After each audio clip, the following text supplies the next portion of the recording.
ପିଲାମାନେ 4 ଘାତାଙ୍କ 1/3 ଗ୍ରେଟର ଦେନ୍ 3 ଘାତାଙ୍କ 1/4। ଏହି ବୀଜଗାଣିତିକ ଉକ୍ତିଟି ସତ୍ୟ କି ସତ୍ୟ ନୁହେଁ କିପରି ପରୀକ୍ଷା କରିବା। 1/3 एटा अच्छे 1/4 जो हर रहा 3 आउ एटी हर रही 4 तार लसागु हूँ 12। ताले यहीपरि लिखिपर 4 घातांक 1/3 होल टू दी पावर 12 रहा ग्रेटर देन चिन्ह सेमती रही 3 घातांक 1/4 whole to the power 12।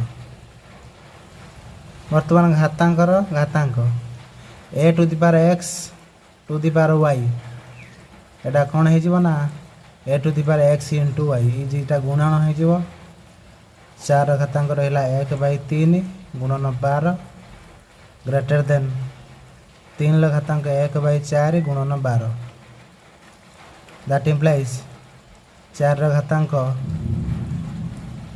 4 greater than 3 घातांक 4 3 12 3। वर्तमान 4 घातांक 4 जे 4 चो 16 चो 64 चो 256 ग्रेटर देन 3 घातांक 3 जे 3 3 9 3 27।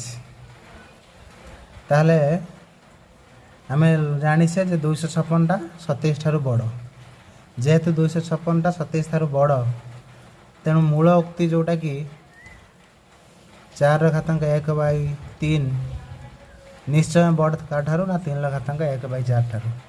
ताले बीजगणितिक उक्ति सत्य कि सत्य नुहे आमको परीक्षा करने दि जाइथिला।